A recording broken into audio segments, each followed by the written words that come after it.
What could the Minnesota Vikings 53-man roster look like? Yeah, I know. We're almost 3 months away from seeing what the initial 53 is going to look like.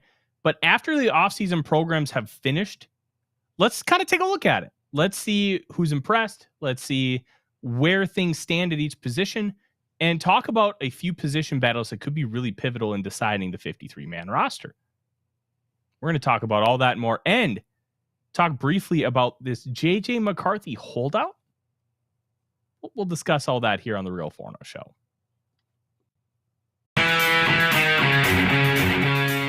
Welcome to the Real Forno Show, hosted by Tyler Forness, publisher at The Sporting News, contributor on SKOL North's Purple Daily, publisher of Substack Run In Shooter, the host of The Good, The Bad, and The Hungry on the Voices of Wrestling Podcast Network, and a founding member of Vikings First and SKOL.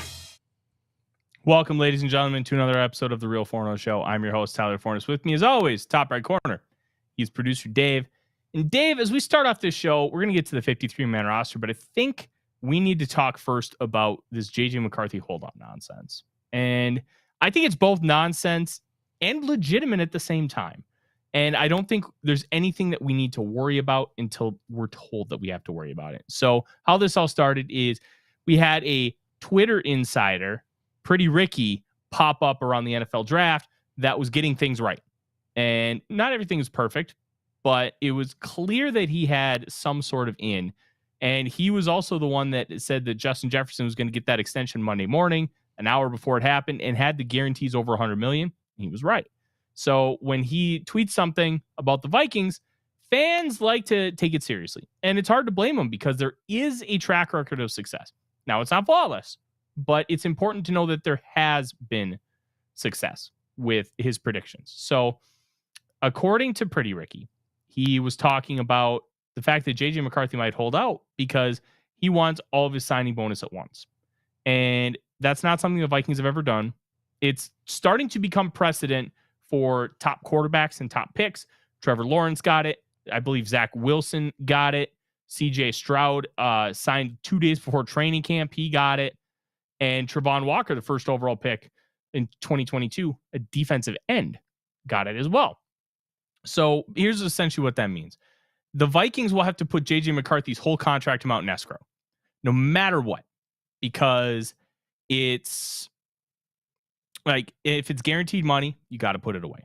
And that's been in place since the 60s when owners would jip out on paying players. Not exactly a great business practice, but things were different back then. And the Players Association fought for some of those protections, and they got it. And I think that's really important to talk about here. Now, the reason why a team might not want to pay out the entire signing bonus right away and do it over time is because you can completely void out guarantees if they screw up. So the prime example of this, where you could void out guarantees, go look at Henry Ruggs.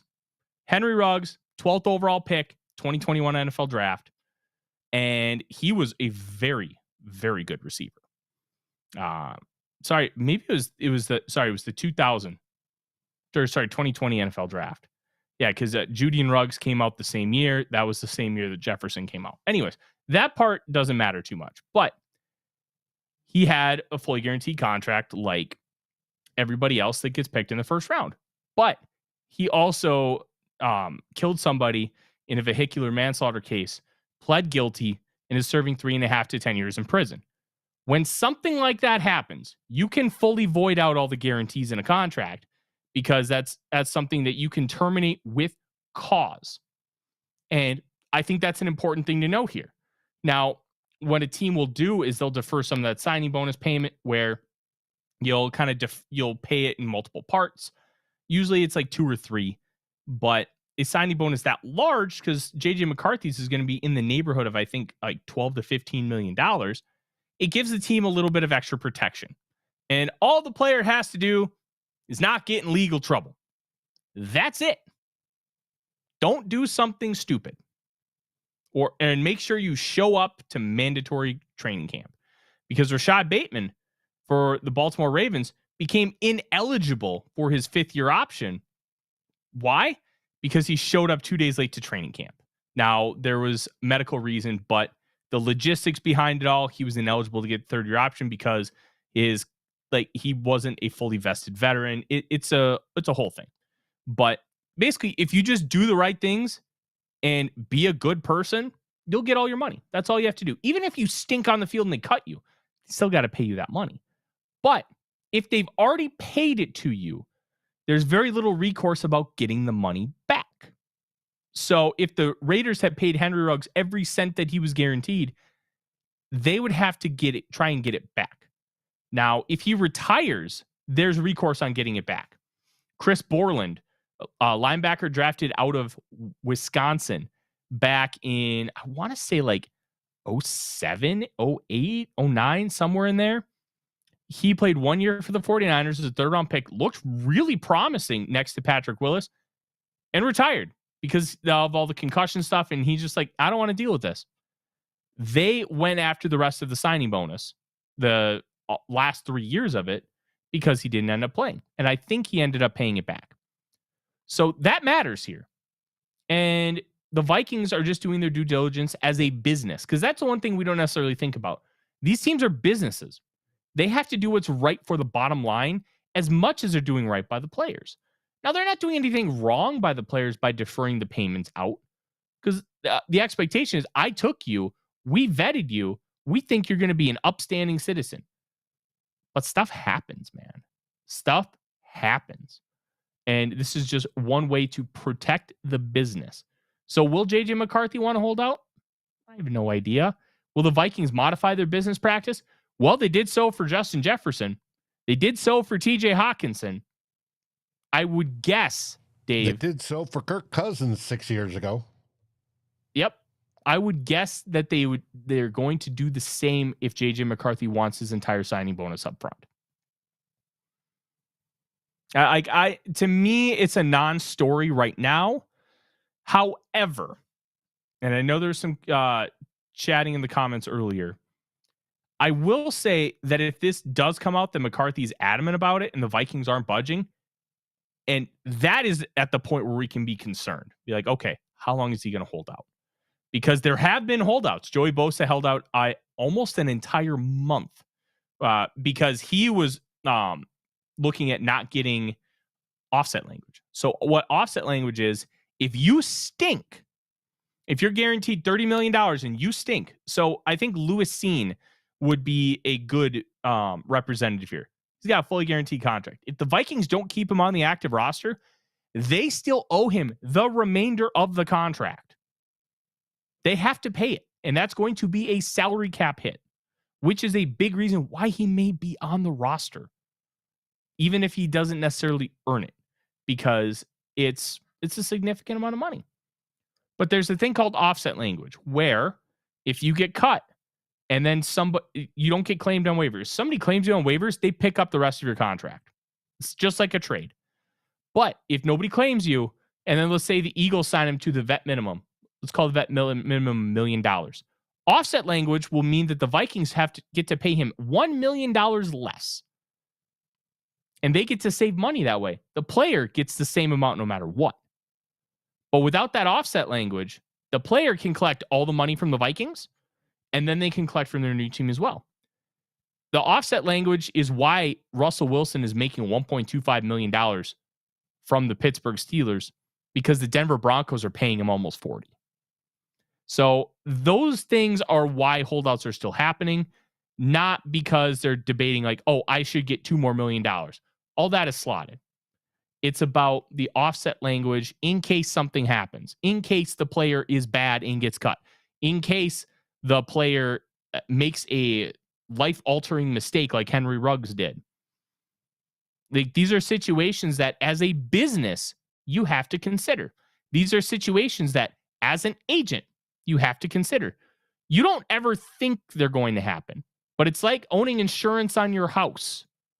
You don't ever expect a tree to fall and destroy your living room, but it could. And when it does, you have insurance, you're going to be okay. And that is a big deal when it comes to these contracts. So JJ McCarthy, it's probably a nothing burger. We'll find out. If he doesn't sign and it's the first day of training camp, then I think we need to be concerned.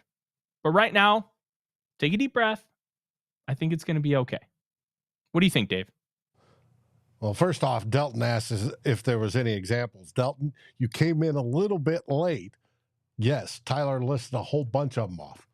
There are examples of teams doing just that. Mm-hmm. It is a business deal. And so the club is going to try to protect itself as much as possible. And to me, it's half dozen to one. As long as you're getting the money as a player, why do you need it all up front? Is my question. If they go, hey, we're guaranteeing you $15 million, and that's just a number I pulled out of thin air, and we're dividing it up amongst 4 years, it's all guaranteed. Why do you want the $15 million now versus taking a quarter of it now, and a quarter of it, and a quarter of it, and a quarter of it? Unless you plan on investing that, there you go. You just hit the nail on the head, Dave. Yeah. I can, and this is one of the reasons why some people like when you talk about taxes and taxation is theft and the idea of a tax return being kind of bullshit. I can do better things with my money than you can. That's the whole idea here. My money can work for me for 3 years. Let's say the first part of it's the signing bonus is split into 4 equal parts. Okay. Mm-hmm. That first part, I'm going to put a lot of it into investments. So if you don't get, let's say it's $10 million signing bonus, 2.5 each year, that's $7.5 million, even post taxes. I can be making money off of that money the entire time. So I could turn that 7.5 million into 12. Whereas if I have to wait for it, maybe I only get to turn it into 9. $3 million, it may seem like, $3 million doesn't matter. Well, it does matter. It absolutely matters. Dave, I could retire on $3 million. Oh, yes. That's a significant amount of money. You pay off the house, you pay off all your bills, you do a few things for yourself, you put $2 million of it away in a massive investment account, and then you live off of the rest of it. That's a significant amount of money, and you don't ever want to lose money. Right. But you've got to be disciplined enough to do that. There have been players that haven't been disciplined enough to do that. No, that's the smart way. You compound interest will make you wealthy. And if you have money to invest and you get that interest and it compounds, you keep doing that. But we know players, Adrian Peterson, that were not smart with their money. And it is what it is. Judas, my dog's name is Merlin, like the wizard, because his ears cross and make a wizard's hat sort of deal.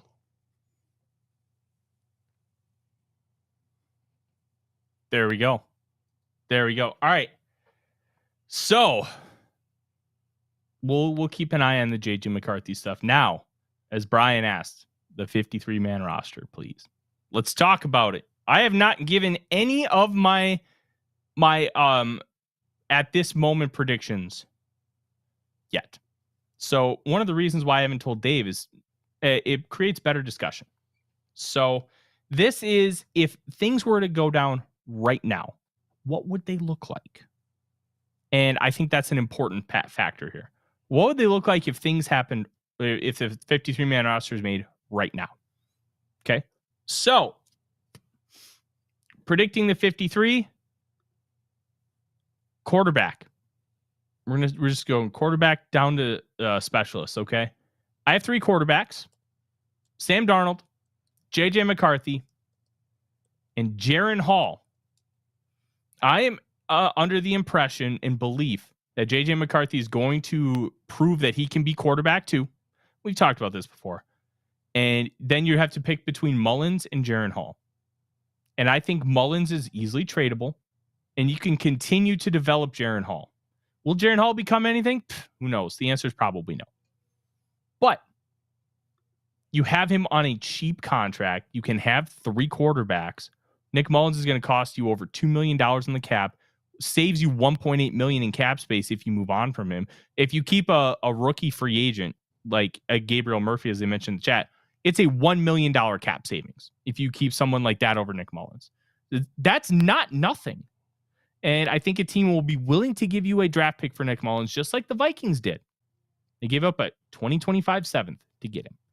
And by doing so, the Vikings will continue to strengthen their draft assets for the 2025 NFL draft, which they need to do. And it could very easily keep Mullins over McCarthy. Mullins over Hall, not McCarthy. McCarthy's making the team no matter what. And I know Score North Judd Zulgad, who now writes for me at the Sporting News, by the way, he started asking around, and the belief internally is that they can get Hall onto the practice squad. So I think the trade is going to be more likely. That's my lean on it. I could be wrong, but this is kind of what I'm guessing right now. Dave, what do you think? I think the 3 you named are making the final 53, but I also do think they're going to try to get Hall on the practice squad. So, but I said Hall was making the 53-man roster. I think they're going to go. So you think Mullins is making it? Okay. Mullins is making it, and they're going to try to get Hall on the practice squad. I agree with Judd. Hey, you know what? I wouldn't be surprised, but I think that's what I'm going to do. Or that's what I think is going to happen. But we'll find out. Let's move on to running back. 4 of them. Aaron Jones, Ty Chandler, Myles Gaskin, and fullback CJ Ham. I don't see Dwayne McBride making the team. He struggled last year. And he just hasn't shown himself to be a reliable pass catcher. And I think Myles Gaskin will make the team over him because he's got a lot of special teams utility. He's got versatility, third downs, and he can run in multiple schemes. I just think he's going to be more valuable to what the Vikings want to do in all phases than McBride. I do think they'll try and get him on the practice squad and continue to try and develop him because there's talent there. He was really good in college, but you have to be able to do more in the NFL than just run people over. So, and it's not like McBride was only running people over at UAB, but it's just a different kind of football. They never asked him to catch the ball at UAB. It's one of the reasons why he fell in the draft. So, for running backs, I kind of think that's, for lack of a better term, kind of set. I don't, unless McBride wows during training camp, I think that this is what the room will look like. And I don't think there will be a lot of debate. What do you think, Dave? There's one player that's the wild card in this. And that's Who's that? Kene Nwangwu. Oh, that's right. Nwangwu. I forgot about him. Oh, yeah. He ain't making the 53. And here's why. The new kickoff. If you ever watched the XFL or the UFL, you know what the new kickoff is. So the kicker kicks off from the normal spot, 35. And all of the kicking team, they all line up at the 40-yard line. The receiving team lines up between the 30 and 35 with at least 7 players having a foot on the 35. So basically, they're basically lining up. They're about to play dodgeball. And the ball, it's like you can't move until the ball hits something, either the ground or the returner. And then from there, it feels like the play is going to be like a wide zone. Here's the problem with wide zone. Kene Nwangwu stinks at running wide zone. He just doesn't have great vision. He's got really good vision with returning, but this is a different style. It's basically like a running play. And when you're doing a running play, you want to have somebody who's got good vision. Nwangwu just doesn't have that. So I don't see him making the team. Personally, I think Ty Chandler is going to be the running back. I think he's going to be the guy to get the returns. That's my guess. because he's got 4.38 speed. He's got 99.7th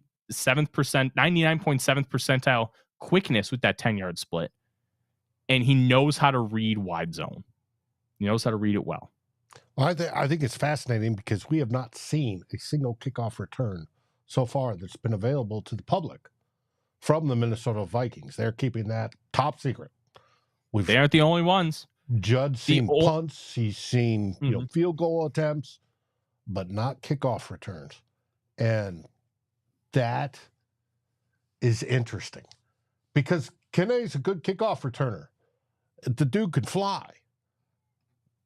But it's going to be interesting to see if they keep him or not for that under whatever the plans are on how they plan to, return these kicks or not.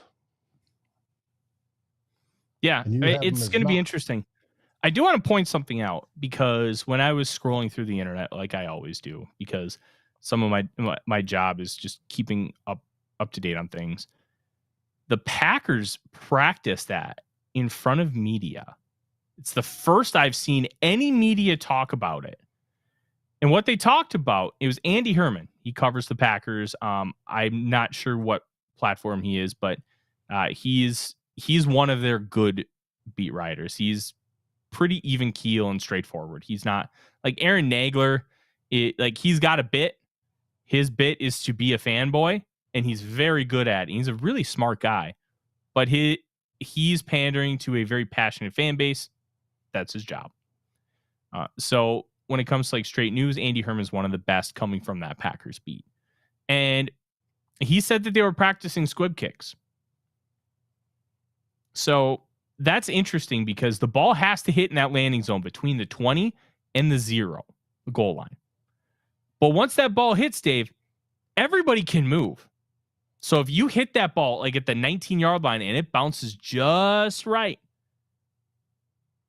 there can be some chaos. You can recover the ball. There are no fair catches. There are touchbacks. Here's how touchbacks work. The ball has to hit between the 20 and the 0, and if it rolls back in the end zone, then you can take a knee and it goes to the 20. Otherwise, there ain't no touchbacks. So the idea of the squib kick being reported, I found really interesting. I think it's going to be fascinating how they adjust to it. And as Giotano says, we may get 2-3 weeks into this and teams say, screw it, and just blast it through the end zone like they did before. They can't. They can. Yeah, the ball goes to 35. Right. But they can do that. They can say, hey, we'll take it, put the defense on the 35. It depends how well a kickoff return team is playing. If the kickoff return team's consistently getting past the 35, they may take the lesser of two evils. Yeah, I suppose. I mean, that'd kind of be like intentionally walking Barry Bonds every time, which, let's just be real, Barry Bonds walked 200 times, I believe in, 2004? They had multiple times where they intentionally walked in a run to not pitch to Barry Bonds. Just one of the more bonkers things I think I'll ever see in the sport of baseball. Somebody so good that they're intentionally giving up a run to not pitch to you. Just steroids, schmeroids. That guy should have been a first ballot Hall of Famer. Everybody should be ashamed for not putting him in. We're going to go back to football. Sarah, thank you. The Pack a Day podcast. That's where Andy's from. Andy's a good one. Wide receiver. Last year they kept 6. This year, I'm going 5. Justin Jefferson, Jordan Addison, Brandon Powell, Trent Sherfield, Thayer Thomas. No Jalen Naylor on here. And here's why I think no Jalen Naylor. Dude can't stay on the field. You can't make a team from the trainer's room. You just can't. And he missed some OTAs. He missed minicamp. At a certain point, dude, the staff loves you, but you're a 6th-round pick. You got to be available. If you're not available, you are useless to an organization. And that's not an insult. That's just reality. If Justin Jefferson never played it down, it doesn't matter how talented he is. At a certain point, you're just done. Injuries are crazy like that. And I just don't see Jalen Nailor making the team. Or it could be a situation where he's hurt and he starts the season on IR. Thayer Thomas has gotten praise from Kevin O'Connell during OTAs. He looks bigger. He's very technically sound. And I think that type of player is going to be valued by the Vikings. I would not be shocked if the Vikings end up taking a,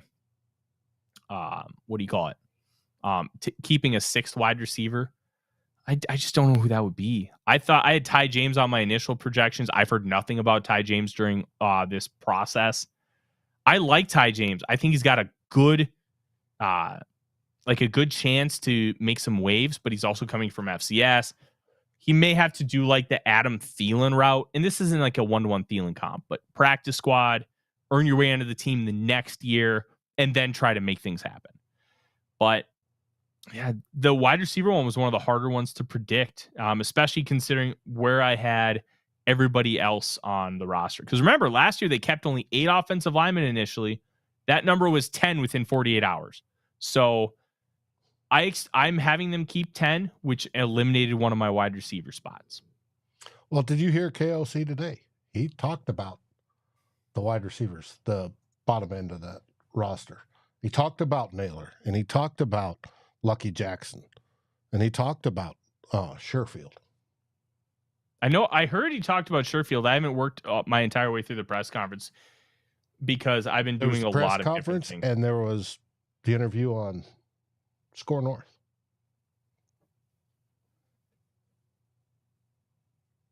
Yeah. Oh, the interview on SKOL North. I haven't worked through that yet either. Give me 1 second. Yeah, the guy's got him for 5-10 minutes.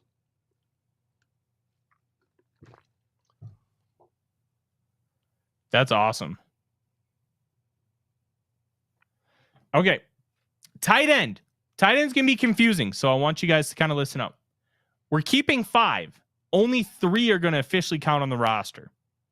Josh Oliver, Johnny Munt, Robert Tonyan are going to officially count on the roster. TJ Hawkinson. Now, they talked about not putting TJ Hawkinson on PUP.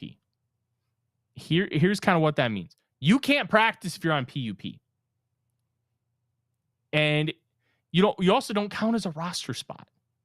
But they have a tight end as their international pathway player, Samis Reyes, who I do have on the roster. On the final 70, if you want to call it. Yeah. And then if Hawkinson on the roster, he can do some practice things, even if he's not 100% ready. You can have him on the practice field. The Vikings have already referenced that. I think that's the plan. We'll find out. But I think Tonyan makes IR. That's what I assumed. Well, you start no matter what, IR or PUP, it's 4 games. Right. IR, if you don't put him on PUP, because if you're on PUP, you have to start on PUP. You have to start training camp. But you also can't practice at all. If he's just on the active roster and then they put him on IR to start the year, yeah, he's fine. He can practice with the team. He can do stuff off to the side. And I think that's what they want to do. They want to have him around. They want to have him available. And I think that's an important distinction here. I also have Robert Tonyan making the team over Nick Muse. Muse just had like a knee scope cleanup. Kevin O'Connell mentioned that in his press conference today. Said he'll be 100% ready by training camp. Muse just hasn't shown enough. And Tonyan's been a starter, multiple year starter, and he's been impressing coaches. So I think Tonyan ends up getting the nod here. Well, we'll find out. What do you think? No, I don't disagree. I think you nailed the 3 that are going to start. I think TJ will be put on IR for 4 weeks, 6 weeks, however long, and then he'll come back. Then there'll be a decision at that point. But I don't think Muse is going to make it. He may make it back to the practice squad, but he's not making it to the active 53. Yeah. All right. Quick stretch. Okay. Offensive line, I have it split between two, so I'm going to read them all out, okay? 4 offensive tackles, Christian Darrisaw, Brian O'Neill, David Questenberry, Walter Rouse. I don't think that's groundbreaking in any sense of the word. Interior offensive line, I have 6. Ed Ingram, Blake Brandel, Garrett Bradbury, Dan Feeney, Michael Juergens, and Dalton Reisner. Don't be shocked if Reisner gets cut or traded. I don't think anybody's going to trade for him because nobody wanted to sign him, but you never know if injuries happen. Reisner is not a guarantee to make this team. I think that's something that needs to be said. He's not a guarantee. And yeah, this is an interesting group. I think the one that should be scared about their job is Juergens. They like him a lot. And you saw the pre-draft video, or like the draft day videos. But it's probably somebody you could seek to the practice squad. And considering you have Feeney, yeah, I think that's a very real possibility, but we'll find out. Let's move on to the interior defensive line. My surprise 5 cut guys. was going to be Reisner, too. KOC says there's going to be a competition at both left and right guard with Reisner trying to beat him out. I don't think he does it. I don't think so either. With the younger guys. Hey, David, welcome to the show, by the way. I'm just up the road in Austin. Mm-hmm. Here's the thing with Ed Ingram. People rag on Ingram. He's a power puncher. He's a knockout artist. So he's going to whiff on occasion, and it looks way worse, but his consistency is improving. And I'll never forget Randall McDaniel. I haven't been able to find the quote, but I remember he said it. Talked about how hard guard is to come into the league and be really good at, which we think it's easy. I think it's one of the easier positions. But you have to worry about dealing with so much around you, so much next to you, and it can be really hard to translate right away. So I've given Ed Ingram, the player, a lot of grace and been a big supporter of his on the field. We know the off-field stuff. That's a whole nother ball game. But just the play, I think he's unfairly criticized and also fairly criticized. I just don't think the good is talked about nearly enough because people want to talk about the bad and they're holding on to priors because he was much better in 2023 than he was his rookie year 2022. All right. We got to get a move on because we only have about 20 minutes of the show left. We haven't even talked defense yet. Interior defensive line, 5 players, just like last year. Harrison Phillips, Jonathan Bullard, Jerry Tillery, Jaquelin Roy, Levi Drake Rodriguez. I think he makes the team because a lot of teams really wanted him, but they wanted to make sure they got value. And we kind of learned all about him because of the Prospect X articles. I think that he's going to end up making the team because they don't want to lose him. I also think that, by all accounts, he's actually performed pretty well. So there's your 5. I would like to see them try and add one more guy. I just don't know who the hell they're going to add, Dave. That's a problem. There's really nobody out there. Calais Campbell, but he may not want to play anymore. He's 38 years old. Yeah, they're going to wait till next year. Yep. Okay. As I said today on the NFC North show, this is a season that is in preparation for next season. They're looking long term. Hey, we hope to win during the short term by far. Let's go steal the division. But it's in build up for next year. And I think that includes interior defensive linemen. That's why we've talked about it every time we've got, the scout guys on for PFF. Mm-hmm. Dylan in the chat says he thinks James Lynch will make it over Levi Drake. I mean, maybe. I don't know. James Lynch hasn't really showed me anything. And at a certain point, if you're just a solid-ish guy without really any ceiling to hit because you've already hit it, then maybe you want to take the long shot and the potential of a guy like Levi Drake Rodriguez. So I disagree, but we'll find out. I think there's so many elements to building a roster that you could be 100% right. We'll know in time. Edge rusher. This is where things get spicy. 5 of them. Jonathan Grenard, Andrew Van Ginkel, Dallas Turner, Pat Jones II, and Gabriel Murphy. No Andre Carter II. Alec Lewis of The Athletic reported that he just kind of looks the same as last year. Doesn't really look too improved as far as like some of the physical stuff. And we're going to be able to find that out because I'm guessing he's going to get a lot of playing time during the preseason. Look, he just wasn't built like an edge rusher. He was built like a basketball player, like a bulky basketball player, but he wasn't NFL bulky. And he needs to be that if he's going to be successful, because you can't be a liability in the run game. And he just gets stacked so easily and he can't shed blocks. He's got to improve that core strength. And after 16 months, I think you can get a good scope of what that body is going to be, because that body's been in this strength and conditioning program for 16 months. No Army, just NFL. That is going to be a big thing when you're talking about Andre Carter's future.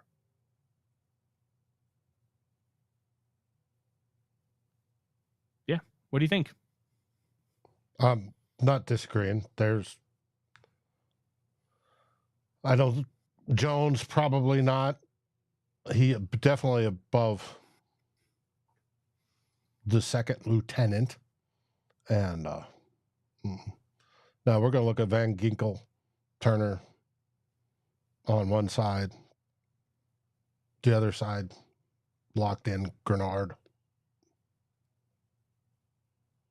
I'm not seeing much. I mean, Jihad Ward,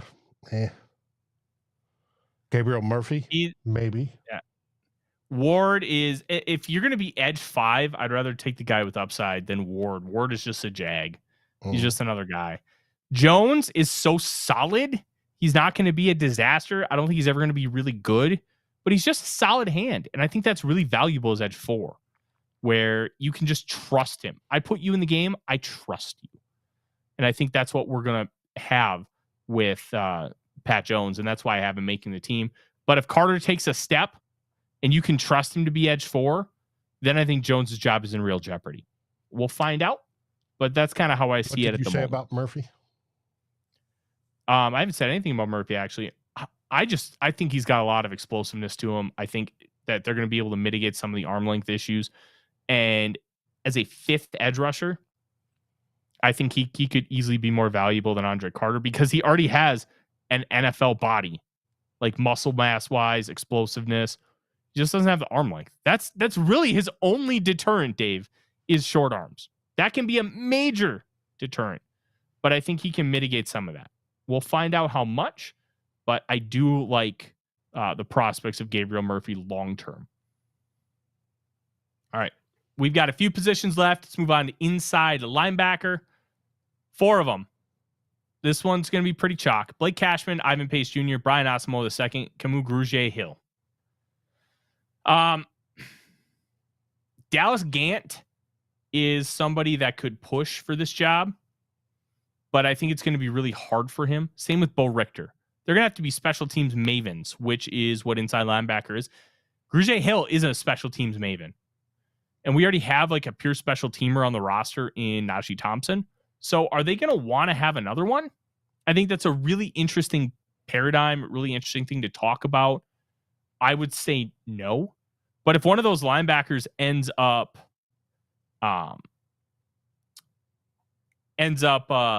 making a difference on special teams and plays well during like defensive snaps, then I think you could see them replacing him. Gary, that means you're a subscriber. That's why you have the green star, because you're cool. Mm-hmm. You're cool. And not just cool, but you like when we talk about food. I was wondering when that was coming. Of course it was coming. All right. We're going to spend some time on cornerback because this is a really weird and interesting position group, okay? I'm only keeping 5. That could change. Byron Murphy II, Mekhi Blackman, Caleb Evans, Shaq Griffin, and Kyrie Jackson. This could easily be 6, maybe 7. Now, notice I did not include Najee Thompson. I'm not classifying him as a cornerback. He is not a cornerback. He's a special teams ace. And I have him with the specialists, okay? Andrew Booth doesn't make the team. I love Andrew Booth's potential. I still think he's got it. And he's kind of been dealt a little bit of a raw deal, but at the same time, you still got to play and you still got to work through it. I like him. I don't love him. I'm very intrigued to kind of see what that's going to end up looking like this camp battle. Shaq Griffin's already starting he's playing a starter in these drills. I think that's going to end up being the case. Now, they trust him right now. Will they trust him in week 6? That's going to be the interesting thing. And I'm fascinated to kind of see what that ends up looking like long term. I really am. Because I don't know. I genuinely don't know. Watch for Dwight McGlothern, the Arkansas kid. We talked about him when Max Chadwick joined the show. Yeah, he was a much better athlete in game situations than he was in testing situations. And Byron Murphy Jr. is spending time with McGlothern. We'll find out. We'll find out what that's going to end up looking like. Safety. We're going to keep 5 again. Harrison Smith, Josh Patelis, Cam Bynum, Theo Jackson, and Jay Ward. There is no Lewis Cine. I think he gets traded. I think Hopefully they trade him. We can get him traded. I think you can, because I think a team that runs the Vic Fangio style defense is going to prioritize a guy with that kind of pursuit ability. He just doesn't fit what the Vikings want to do anymore. And that sucks. Drafting specifically for that scheme and then changing that scheme a year in is probably the biggest mistake that Kwesi Adolfo-Mensah has made so far. And they've done a good job rectifying it, but you're still dealing with some of that. Asamoah hasn't been a hit at pick 66. Andrew Booth Jr. hasn't been a hit at pick 42. Lewis Cine hasn't been a hit at pick 32. These are all issues. They're all problems. They're not good. That's bad problems to have, but it is what it is. And we have to deal with the repercussions from that. And that's what we're doing right now. So what about Dwight McGlothern? I just talked about him at corner. Oh, yeah. But you didn't have him saved, did you? No. As your 5? I said, watch out for him because I think there's something there, and we'll find out. We'll find out long-term what that's going to end up meaning, what's going to happen. And he did, as FT Matty Man says, he did work a little bit with first teamers during one of the final minicamp practices. That's a good sign because you don't really know how good somebody's going to be. Like if they're really good against third teamers, then you got to bump them up and you got to put them against better competition and be like, okay, how do they fare now? And then you can make better judgments. So I think that was just one of those situations where they're like, let's see what happens. Let's see how you look, kid. And by all accounts, he was fine. And fine is pretty good for a UDFA at corner. Going against JJ and Addison. Mm-hmm. Yeah, absolutely. But all right. I'm curious if he makes the team or not, because it's either he was spouting off and they were like, all right, we'll show you. Here, go against the ones. Or coaches actually thought, no, we're going to give you a chance. You're showing it to us so far. So let's see how you do against better competition. And it could be he's also picking up the defense faster, right? As a rookie. It's the whole, how quickly can you absorb the calls, the assignments, your reads, everything that goes into playing the spot under the Flores defense. How quickly can you adapt to it? And if he's way ahead of the curve, moving on up. Let's see what he can do. Absolutely. All right. The last one, specialists. They're 4. Will Reichard's going to be the kicker. Andrew DePaulo, the long snapper. Najee Thompson, your special teamer. And Ryan Wright, I think, is going to end up winning the punting competition. He was great in his rookie year. He was bad last year. I think that he's better than what last year showed. And so much of punting is situational. If you're in good situations, your stats can look inflated. Your stats can look great. If you're in bad situations, they can look worse. I think bringing in competition is it's a good thing. but I think Wright has a chance to end up winning that competition. I think he will end up doing so.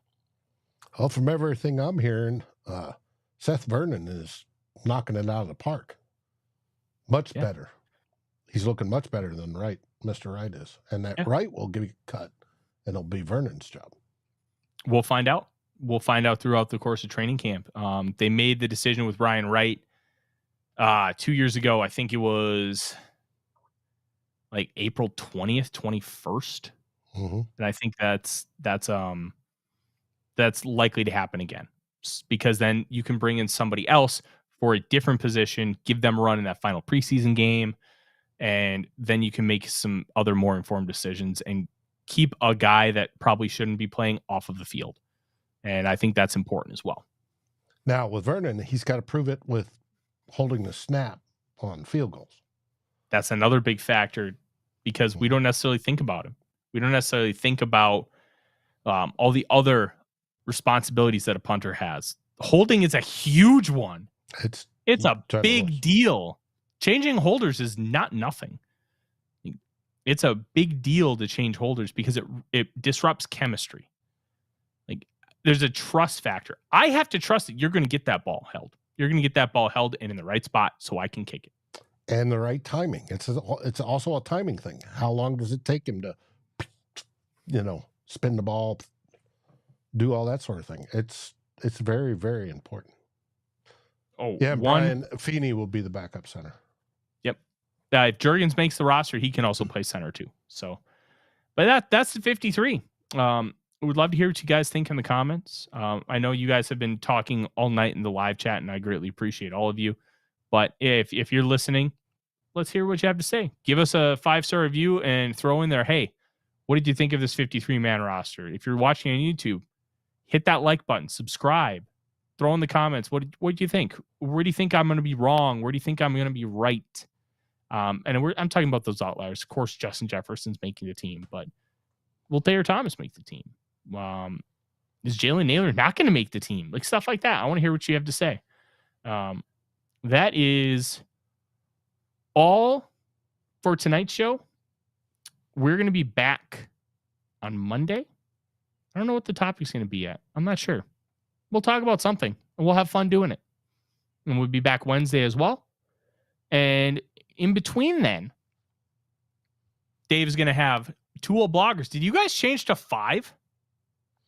We've been bumping it out because Darren's had sporting events. Oh, that's what he's calling it. Okay. Well, it was umpire school where he got his glasses and his ID cane. And last week it was tennis tournament because he does play tennis. And I know he does softball and stuff like that. So Darren's active. He's an active dude. Shh. Doesn't fit my agenda, Dave. Doesn't fit my agenda. Daniel says we should have beard talk. Yeah, I'm cool with that. Look, Dave's got the long beard. I like to keep it short.